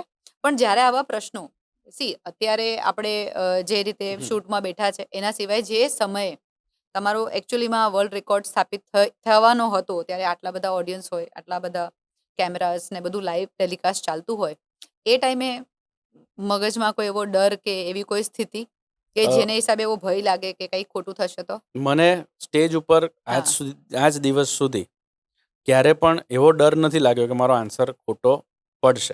કારણ કે ડર સ્ટેજ ઉપર ત્યારે હોય કે મારી ભૂલ પડશે તો સામેવાળા શું વિચારશે, લોકો શું વાતો કરશે. But when I am doing calculations ત્યારે મારા મગજમાં એવું કંઈ આવતું જ નથી. ઓકે. ત્યારે મારા મગજમાં એક જ વસ્તુ હોય છે, નંબર્સ. ભૂલ પડશે, સામેવાળા જે વિચારવું એનો પ્રશ્ન છે. હું નંબર સાથે એટલો બંધાઈ જાઉં છું કે મને બીજો કોઈ વિચાર આવતો જ નથી. એટલે હું એવું કહી શકું કે મને ઇવન મેં બહુ જ બધા કાર્યક્રમોમાં 10,000 સુધીના ઘડિયાની ચેલેન્જ લીધી છે કે મને મારી ભૂલ પડે તો ઓડિયન્સમાંથી જેણે પ્રશ્ન પૂછ્યો હોય તેનું બાળક જે તે શાળામાં અથવા તો જ્યાં સુધી ભણે ત્યાં સુધીની બધી ફી હું ભરીશ. પણ ભગવાને આજ સુધી મારી એવી ભૂલ પાડી જ નથી. હું એવું નથી કહેતો કે મારી ભૂલ નથી પડી. હું ઓલવેઝ એવું માનું કે આ કાર્ય માટે ઈશ્વરે મને નિમિત્ત બનાવ્યો છે. ભૂલ પાડશે તો બી ભગવાન, અને કદાચ મારે ફી ભરવાની આવશે તો ભગવાનની એવી ઈચ્છા. એવું સ્વીકારી અને હું મારું સ્ટેજનું પરફોર્મન્સ કરું છું. એટલે ભગવાને આજ દિન સુધી મારી ભૂલ ક્યારે પાડી નથી.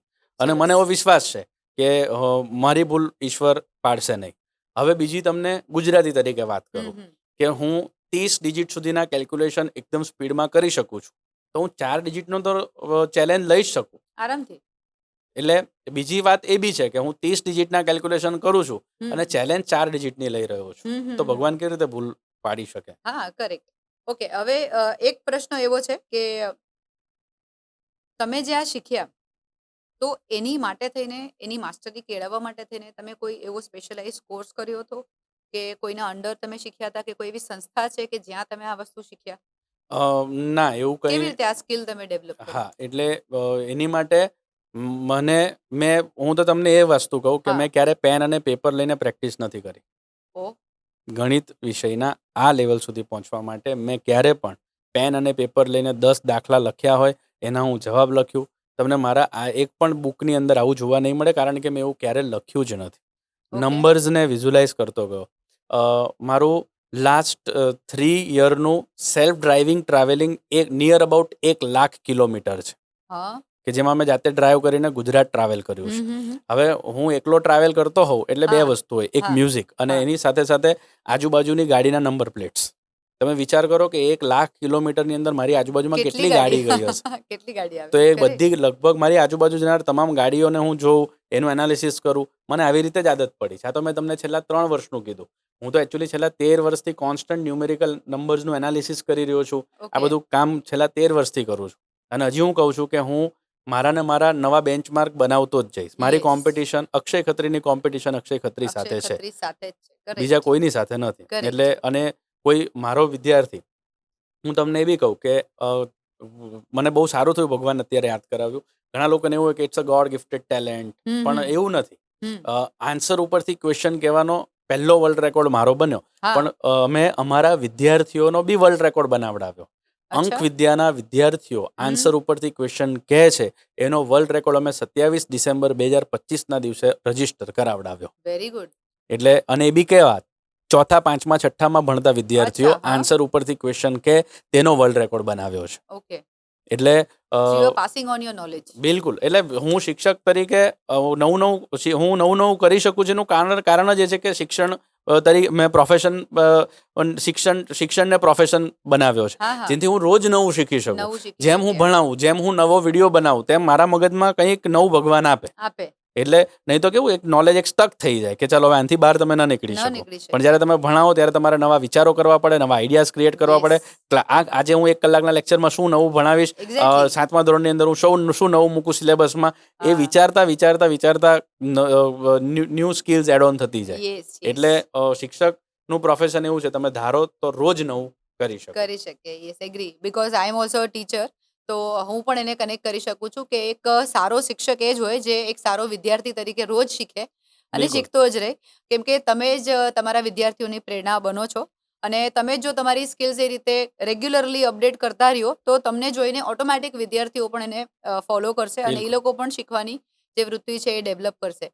અને હા, જો આપણે જ શિક્ષકો થઈને ફક્ત મોબાઈલ્સ અને રીલ્સમાં રહેશું અને આપણી સ્કિલ્સને આપણે આગળ નહીં વધવા દઈએ તો ક્યાંય કે આપણા વિદ્યાર્થીઓને પણ અસર કરે જ છે. તો શિક્ષકોને પણ આ અનુરોધ છે કે જો તમારે ખરેખર આ ફિલ્ડમાં ટકી રહેવું છે અને સારા શિક્ષક સાબિત થવું છે તો તમારી સ્કિલ્સને પણ અપગ્રેડ કરવી જોઈએ. હે ને? કેમ કે વી આર ટીમ્સ અને આપણે એવા પ્રોફેશનથી જોડાયેલા છે જે બીજા પ્રોફેશનને બનાવી શકે છે. મેમ, હું એક વાતને વધારું. નવી જનરેશન છે ને, વાતોથી નથી બદલાવાની, વર્તનથી બદલાય. એટલે જે વ્યક્તિને હું રોજ મળું છું ને, તે વ્યક્તિની વાતો મને ઇન્સ્પાયર નહીં કરે. ડેમોન્સ્ટ્રેશન. હા, માની લો કે આ વિડીયોથી લોકોની લાઈફ ચેન્જ થાય. કેમ? કારણ કે મને આ વિડીયોના માધ્યમથી કોઈ ક્યારેક જોવાનું છે. પણ માની લો કે હું જે વ્યક્તિઓની સાથે રોજ રહું છું, તેને મારી વાતો ઇન્સ્પાયર નહીં કરે. હું એને કહું કે જીવનમાં આમ કરી નાખો, તમારે બહુ સારા બનવું જોઈએ, નહીં. જો હું ખરાબ છું અને હું લોકોને સારા બનવાની ઇન્સ્પિરેશન આપું છું તો લોકોની અંદર કંઈ ટ્રાન્સફોર્મેશન નહીં આવે. કરેક્ટ. મારે મારા નજીકના, એટલે આપણે કહીએ કે મારે મારા નિયર વન અને ડિયર વનની લાઈફને ચેન્જ કરવી છે. મારે મારા બાળકોની લાઈફ ચેન્જ કરવી છે. મારે મારા ઘર પરિવારના વ્યક્તિઓની લાઈફ ચેન્જ કરવી છે. તો મારે મારી વાતોને મારા વર્તનમાં લાવવું પડશે. એટલે સૌથી મહત્વનો મુદ્દો કે શિક્ષક પોતે જ રોલ મોડલ હોય છે પોતાના વિદ્યાર્થીઓનો. જો શિક્ષકનું પોતાનું આ કહેવાય ને કે આપણે પેલી ગોળ ખાવાની આદત હતી અને મમ્મી લઈને આવી કે મારા બાળકને ગોળ ખાવાની આદત છે, પેલા ગુરુજીએ કીધું કે 7 દિવસ પછી આવો, પછી 7 દિવસ પછી વાત કીધી કે બેટા ગોળ ન ખાવો જોઈએ, તો એ કીધું કે આ તો તમે 7 દિવસ પહેલા બી કહી શકતા હતા, પણ પછી ગુરુજીએ કીધું કે 7 દિવસ પહેલા હું બી ગોળ ખાતો હતો, તો હું ગોળ ખાતો તો મારે પેલા ન કહેવાય. સાચી વાત છે. એટલે શિક્ષકે પોતાની લાઈફ ટ્રાન્સફોર્મ કરવી પડે. 100% કરવી પડે. આઈ ટોટલી એગ્રી વિથ યુ. હવે થોડા રેપિડ ફાયર ક્વેશ્ચન્સ આપણે લઈ લઈએ. તમારું મનપસંદ પુસ્તક? મારા 2 મનપસંદ પુસ્તક છે. એક ભાગવત ગીતા પહેલું, અને બીજું એ સમયાંતરે બદલાય છે, એટલે હું એને પેન્સિલથી બોલું કારણ કે એને પૂછી શકાય. અત્યાર સુધીનું મારું પ્રિય પુસ્તક હોય તો એ સ્વામી વિવેકાનંદની બાયોગ્રાફી અને અબ્દુલ કલામની બાયોગ્રાફી અગનપંખ મારું પ્રિય પુસ્તક. કારણ કે એ વાંચતા હોય ને તો એવું લાગે કે આપણે જ અબ્દુલ કલામની લાઈફનું પિક્ચર જોઈ રહ્યા છે. એટલે એટલું અદ્ભુત પુસ્તક છે. ત્રણ મારા પ્રિય પુસ્તકો, અગનપંખ, સ્વામી વિવેકાનંદ અને અબ્દુલ કલામ. ઓકે. અને તમારા પ્રિય શિક્ષક? પ્રિય શિક્ષકની વાત કરું તો અ, પ્રિય શિક્ષકમાં ઘણા બધા છે, પણ કોલેજ લાઈફની વાત કરું તો સ્વાતિ મહેતા મેમ, એમનું ભણાવવાની રીત. પછી એક સોફિયા મેમ હતા અમારા કોમ્યુનિકેશન સ્કિલના, હમ એ અમારા કોલેજના કાળના પ્રિય શિક્ષક. પછી મને જેણે ઘડિયા ન આવડ્યા અને મને જેમણે ખૂબ માર્યો હમ એ શિક્ષક જીતેન્દ્ર સર. એટલે આ બધા મારા પ્રિય શિક્ષકો રહ્યા. ઓકે, તમારો ફેવરેટ વિદ્યાર્થી? મારો ફેવરેટ વિદ્યાર્થી અત્યારે મારો અંક વિદ્યાનો ટ્રેનર છે પોતે, સાહિલભાઈ વાઘેલા, અમદાવાદ. એટલે મારો પ્રિય વિદ્યાર્થી એટલા માટે કારણ કે ઇન ટર્મ્સ ઓફ ટીચિંગ, ભણાવવાની રીતે, પછી નંબર્સની રીતે, પછી વિચારવાની રીતે, બોલવાની રીતે, he is just like me. Yes. એટલે સાહિલ. એમાં તમે તમારી જાતનું એક અને પ્રતિબિંબ જોઈ બીજું, શકો. મેં જ્યારે અંક વિદ્યા એન્ટિક મેથ્સ હતું ત્યારે તો નામ, ભણાવવાની શરૂઆત કરી, ત્યારનો મારો પહેલો વિદ્યાર્થી. હા, અને એ અત્યારે અંક વિદ્યાનો અમદાવાદનો માસ્ટર ટ્રેનર પણ છે. ટ્રેનર પણ છે, એટલે એ તમારો પ્રિય છે. Yes, correct. અને હંમેશા શિક્ષકો સૌથી વધારે ખુશ ત્યારે થાય જ્યારે એને ખ્યાલ આવે કે મારું ભણાવેલું વિદ્યાર્થી છે આજે એ બીજાને ભણાવી રહ્યો છે અને બિલકુલ. બીજાને ટ્રેન કરી રહ્યા છે. પ્રિય સ્થળ પ્રિય જ્યાં જવાનું ગમે સ્થળ તમને? મારું ઘર. Very nice. છેલ્લો મુકામ તો આપણો બધાનું ઘર જ છે, બિલકુલ. અને એ બધાને પસંદ હોવું જ જોઈએ, તો બહુ સરસ છે. અને તમારા દીકરા માટે થઈને તમારા ભવિષ્યના શું પ્લાન છે? તમને શું લાગે છે કે એને ગણિત વિષયમાં જે આગળ વધવું જોઈએ કે? ના એવી કોઈ મારો દીકરો છે તો એનો પ્લાન મારો દીકરો બનાવશે. હું શું કામ બનાવું? કરેક્ટ. મારું કામ છે એને સારી સમજણ આપવાનું. સમજણ તો આપવાની. સારી સમજણ આપવું એ મારો પ્લાન. સરસ. એક પિતા તરીકે હંમેશા આ જ વસ્તુ યાદ રાખવાની છે. આ પ્રશ્ન એટલા માટે થઈને ખાસ પૂછ્યો કેમ કે ઘણી વખત એવું થાય છે કે પેરેન્ટ્સ છે ને એ બાળકો માટે એટલી બધી અપેક્ષાઓ રાખી લેતા હોય છે કે મારો દીકરો કે દીકરી આ બનશે, તે બનશે, અને હજી એટલે આ માનસિકતા બદલાઈ જ નથી. મેં તમને આ જવાબ એટલા માટે આપ્યો કે જ્યારે મેં 6 વર્લ્ડ રેકોર્ડ્સના બેન્ચમાર્ક બનાવ્યા હોય અને મારા દીકરાનું બની શકે એનું ગણિત કાચું રહી જાય, હા, એવું બને, હા, તો હું પ્રયાસ એ કરું કે હા, એની ન્યુમેરિકલ સ્કિલ સારી બને, મેથ્સમાં સારો બને. પણ હા, જરૂરી નથી કે અક્ષય ખત્રીનો વર્લ્ડ રેકોર્ડ બન્યા છે તો હા, એના બાળકના બી વર્લ્ડ રેકોર્ડ્સ બને, એ બી હા, મેથ્સમાં જીનિયસ હા, બને. એ કંઈક એટલે બીજા સબ્જેક્ટમાં પણ આગળ વધી શકે. એ બાળપણથી એક પ્રેશર લઈને જન્મે એવું હું નથી ઈચ્છતો. કરેક્ટ. એને છૂટ છે ગણિતમાં પણ ફેલ થવાની. હું આ જાહેરમાં કહું છું, એને ગણિત વિષયમાં ફેલ થવાની છૂટ આપું છું. પણ એનાથી એ શીખશે. કદાચ આ કેવું છે ખબર છે કે જે વિષય પ્રત્યે આપણી રુચિ નથી હોતી, પણ ભગવાને આપણને એ વિષય માટે ઘડ્યા છે ને, એ જેમ આપણું ઇન્સ્પિરેશન એક સમયાંતરે જેમ ભાઈને ક્રિકેટર બનવાની ઈચ્છા હતી, પણ ક્યારે ક્રિકેટરમાંથી કેલ્ક્યુલેટર બની ગયા એ એમને ખબર ન રહી. એમ પણ આ જે સફર છે ને એ તો સ્ટીવ ગોડ જોબ્સની ગિફ્ટેડ છે. બુકની અંદર એણે કનેક્ટ ધ ડોટ્સની એક થિયરી આપી છે હા, હા, કે ઘણી વખત આપણને એમ લાગે કે આ ઇન્સિડન્ટ બન્યો, આ ઇન્સિડન્ટ હા, બન્યો, ઇટ ઇઝ કનેક્ટેડ. પણ I have also read that. હા, છેલ્લે બધા ડોટ્સ કનેક્ટ કરીએ ને તો એક બ્યુટીફુલ પિક્ચર. આપણે પિક્ચર નાના હતા બને ત્યારે છે. રમતા, યસ. 1 ને 2, 2 ને 3 એમ કરીને છેલ્લે 200 નંબરનું ડોટ કનેક્ટ થાય તો કેટલું સરસ, તો આપણને એટલું હેપીનેસ મસ્ત થાય. પિક્ચર બને કે આ તો કંઈક મેં વિચારેલું નહીં. તો હા, આપણે અત્યારે માની લો કે હું હ્યુમન કેલ્ક્યુલેટરની ઉપાધિથી સન્માનિત છું, તો હા, એની પાછળ ક્રિકેટર નામનું પણ એક ડોટ હશે જ હશે, કે જેના હશે. કારણે હું હશે, એટલે એ કંઈક ઇન્સ્પિરેશન પોઈન્ટ છે જ એમાં એમ. એટલે બિલકુલ તો કીધું ને. પણ સી ઇઝ કોમન. ક્રિકેટર કયો કે કેલ્ક્યુલેટર કયો. સો મિસ્ટર બિલકુલ સી પણ આપણે કહી શકીએ. So you will be happy કે ક્રિકેટર નહીં તો કેલ્ક્યુલેટર, પણ mister C is common. Yes. Hmm. અને બીજું એ છે કે હવે આટલી ઘણી બધી આપણે લોકોએ ચર્ચાઓ કરી. તમારું નેક્સ્ટ વિઝન શું છે? મેમ, મારું નેક્સ્ટ વિઝન ઉપર ઓલરેડી હું કામ કરી જ રહ્યો છું. મારું નેક્સ્ટ વિઝન એ છે કે ગુજરાત અને ભારત, ગુજરાતની અંદર તો અત્યારે અમે 8 જિલ્લાઓમાં સક્રિય રીતે કાર્યરત છે. કચ્છ અને ભુજ બાદ કરી દઉં તો તમામ જિલ્લાઓમાં મારા સેમિનાર્સ થયા છે. પણ સમગ્ર ભારતની અંદર ગણિત વિષય બાળકનો પ્રિય વિષય બને તેના માટેના સતત રિસર્ચ મારા ચાલુ રહે. રાષ્ટ્રશાસ્ત્ર અને સંસ્કૃતિના સંસ્કાર બાળક ગણિત અને અંક વિદ્યાના માધ્યમથી શીખે અને યસ. દરેક વિદ્યાર્થી સુધી આઈક્યુ, ઇક્યુ અને એસક્યુના માધ્યમથી ગણિત પહોંચે અને તેના માટેની સરસ મજાની ટીમ હું ડેવલપ કરું. That is my ultimate goal. Yes. હવે છેલ્લો પ્રશ્ન એક પેરેન્ટ્સથી રિલેટેડ મારે પૂછવો છે તમને કે માતા પિતા માટે થઈને જે આ ગણિત વિષયનો ભાર છે એ કઈ રીતે આપણે હળવો કરી શકીએ?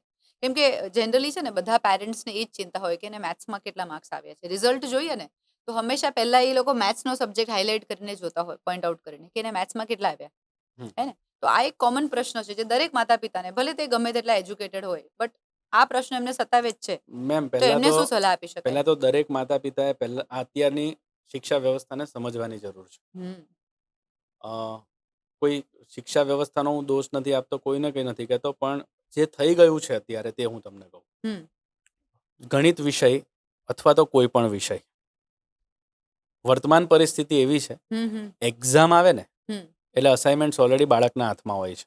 Yes assignment is nothing but chapter wise important ક્વેશ્ચન્સનું લિસ્ટ. યસ હવે હું 100% વાંચું, 50% એમપી ક્વેશ્ચન કે 30% એમપી ક્વેશ્ચન્સ આપી દીધા અને એમાં મારા 80% આવ્યા, ઇટ મીન્સ કે 100માંથી મને 24% જ આવડ્યું યસ અને એના 80% કે 90%થી હું રાજી પણ થાઉં છું, તો ખરેખર એ જસ્ટિફાયેબલ છે?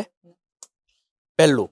બીજું, મારા બાળકને ગણિત વિષય જ શા માટે? હમ તો ગણિત વિષય એટલા માટે એ માતા પિતા ચિંતિત હોય છે, હમ કારણ કે ગણિત છે ને એનો પીછો 12મા ધોરણ સુધી પણ નહીં છોડે કે કોલેજ સુધી કોલેજ પણ નહીં સુધી છોડે. પણ નહીં છોડે. હા માની લો બાકીના વિષય એવા છે કે જેમાં આ વખતે નથી આવડ્યું, ચાલ નેક્સ્ટ ટાઈમ મહેનત કરી લેજે. હા હા ડિપેન્ડન્સી ઓફ સિલેબસ નથી, કનેક્શન. હા ગણિતમાં કેવું છે, મને Connected 5મા છે. ધોરણની કે 6થા ધોરણની અંદર અવયવ નથી આવડા, તો હા. મને 7મા 8મામાં છેદ ઉડાવવામાં તકલીફ થશે. થશે કરેક્ટ. એટલે માતા પિતા વધારે કોન્શિયસ હોય છે. હમ પણ બાળકના ભવિષ્યની વાત આવે હમ તો માતા પિતાએ પોતાના બાળકને વિદ્યાર્થી બનાવવો છે કે હમ. પરીક્ષાર્થી બનાવવો છે, હમ. તો આ સમજણ દ્રઢ કરવી પડે. એ બંનેનો ડિફરન્સ સમજાવવો. સમજાય તે જરૂરી છે. હમ હમ હમ મારા બાળકના માર્ક માટે હું ચિંતિત છું. કેમ? અપેક્ષા શું થઈ ગઈ સંકુચિત હમ. કે મારા બાળકના બીજા ધોરણમાં ભણે છે, હમ 97% આવે. કેમ? પહેલો નંબર મારા સમાજના ફંક્શનમાં એનો પહેલો નંબર આવવો જોઈએ, મારા ગામના ફંક્શનમાં પહેલો નંબર આવવો જોઈએ. સ્ટેજ પર જાય, સ્ટેજ પરથી એનો ફોટો ક્લિક થાય, હું ઇન્સ્ટાગ્રામ પર મૂકું, વોટ્સએપ પર મૂકું, દર થોડી વારે ચેક કરું કેટલા લોકોએ જોયો. એટલે મારું બાળક ડેમો પીસ છે. હું મારા Exactly. બાળકને એવો શોરૂમ બનાવું છું કે જેનું ગોડાઉન ખાલી છે. તો આ પ્રકારની માનસિકતાવાળા પેરેન્ટ્સે જાગવાની જરૂર છે જરૂર છે. કે જેને પોતાના બાળકને ડેમો પીસ બનાવી દેવા છે ખાલી. એટલે હું અંક વિદ્યાની વાત કરું, ફરીથી એ વાત પર લાવું કે અમે વિઝન શું ડેવલપ કર્યું કે અમારે બાળકને ડેમો પીસ નથી બનાવવા. એ કેલ્ક્યુલેશનની અંદર કેલ્ક્યુલેટર કરતાં ફાસ્ટ બને તે ઓકે, જરૂરી છે, એને અમે શીખવાડીએ છીએ, અમારી પાસે સ્કિલ છે, પાસ ઓન કરીએ છીએ. બટ અંક વિદ્યાની અંદર કેલ્ક્યુલેશન્સની સાથે સાથે એનસીઆરટી ફાઉન્ડેશન પણ એટલું જ મહત્વ આપવામાં આવે છે. અંક વિદ્યાની અંદર કેલ્ક્યુલેશન્સની સાથે સાથે બાળક જે તે ધોરણનો વર્લ્ડ લેવલનો સ્ટુડન્ટ બને તેને પણ એટલી જ પ્રાથમિકતા આપવામાં આવે છે. અને મોસ્ટ ઇમ્પોર્ટન્ટ, અંક વિદ્યાની અંદર બાળક રાષ્ટ્રશાસ્ત્ર અને સંસ્કૃતિ એટલે જીવન વિદ્યાના પાઠ ગણિતની સાથે ભણે તેને પણ એટલી જ પ્રાથમિકતા આપવામાં આવે છે. એટલે હું વાત ફરીથી ધ્યાન લાવું કે બાળક છે ને ડેમો પીસ નથી. We are trustees of our child. આપણે માલિક બનીને બેઠા છીએ કે જેના કારણે બાળકનું જે પરિણામ છે ને એને આપણે એન્જોય નથી કરી શકતા. 95% કોઈ બાળક લઈને આવે તો એ બહુ માતા પિતા ખુશ થાય જ્યાં સુધી પડોશીનું બાળક 97 લાવ્યું છે એ આપણને ખબર ના હોય. સાવ સાચી વાત. એટલે મારા બાળકનું ગમે તે રિઝલ્ટ આવે, હું એને સેલિબ્રેટ ધ ફેલિયર, એટલે મારા બાળકની ફેલિયરને સેલિબ્રેટ કરી શકું છું. મારા બાળક કોઈ 12મા ધોરણમાં ફેલ થયું તો મારા બાળકને લઈને કાફેમાં જઈને એને પીઝા ખવડાવી શકું, જે રીતે હું પાસ થઈને એને પીઝા ખવડાવવા લઈ જાઉં. તો એ માનસિકતા ડેવલપ કરવી પડે. એટલે ઇનડિપેન્ડન્ટલી મારા બાળકનું રિઝલ્ટ ખૂબ સારું છે જ્યાં સુધી મેં એની કમ્પેરિઝન નથી કરી ત્યાં સુધી. યસ, એટલે કમ્પેરેટિવ એનાલિસિસ પોતાના બાળક માટેનું બંધ કરવું જોઈએ અને 100% એને મોલ્ડ કરવા માટે થઈને જેટલા બનતા હોય એટલા પ્રયત્નો કરવા જોઈએ, કેમ કે બાળક જ આપણા આખા ભવિષ્યનું નવા દેશનું નિર્માણ કરે છે. મિનિમમ 10મો કે 12મો પોડકાસ્ટ હશે. બધા પ્રશ્નો મને પૂછે. કદાચ હવેના પોડકાસ્ટથી એ રીતિ ચાલુ થાય તો ખબર નથી, કારણ કે હું હવે બોલવા જાઉં છું આ વાક્ય. યસ. મારા 10 કે 12 પોડકાસ્ટ થયા, મને કોઈ પોડકાસ્ટર એવો પ્રશ્ન નથી પૂછ્યો, સર તમારા 10મામાં મેથ્સમાં કેટલા માર્ક આવેલા, ઇન્ક્લુડિંગ યુ. 12મા ધોરણમાં તમારા કેટલા ટકા આવેલા. મીન્સ પર્સન્ટેજ છે ને અઠવાડિયાનો ખેલ છે, અઠવાડિયામાં બધું ભૂલાઈ જાય. યાદ શું રહે કે તમે કેવા વ્યક્તિ છો, બાળક કેવું છે, બાળકે કોઈક એવી પ્રવૃત્તિમાં તો ઇન્વોલ્વ નથી થઈ ગયું ને, એ વધારે મહત્વનું છે. આજે માતા પિતા શાળા સિલેક્ટ કરે ને મેમ, તો એને એ ચિંતા નથી કે પોતાના કેટલા માર્ક આવશે. બહુ જ વાસ્તવિકતા કહું, એ શાળાની અંદરથી એને કેવું ગ્રુપ મળશે, એના મિત્રો કેવા બનશે, આ ચિંતિત થયેલા વાલીઓ મને મળે છે મેમ. એટલે પોતાના બાળકને સારો નાગરિક, સારો વ્યક્તિ બનાવીએ ને તે આજના સમયની પ્રાથમિકતા છે. સારું બની જવું ને એટલે જ યુનિક બની જવું છે. આ વસ્તુ સ્વીકારવી પડશે દરેક માતા પિતા. યસ, બહુ સરસ અક્ષયભાઈ, તમે એટલા સરસ રીતે બધા જ પ્રશ્નોના જવાબ આપ્યા છે અને ખરેખર બધા માતા પિતા માટે થઈને જેન ઝીને ખાસ આપણે લોકોએ પોઈન્ટ આઉટ કર્યું હતું. એટલે એના માટે થઈને વિદ્યાર્થી જીવનથી લઈને પોતાના જે પ્રાયોરિટીમાં એમણે જે વિષયને રાખ્યો હતો અને કઈ રીતે આગળ વધ્યા એમ પોતાની જર્નીને પણ તમે બહુ સરસ રીતે જસ્ટિફાઈ કર્યું છે આજના પોડકાસ્ટમાં. અમારા Thank you so much. શોમાં આવવા માટે તેને ખૂબ ખૂબ આભાર. Thank you so thank much. You.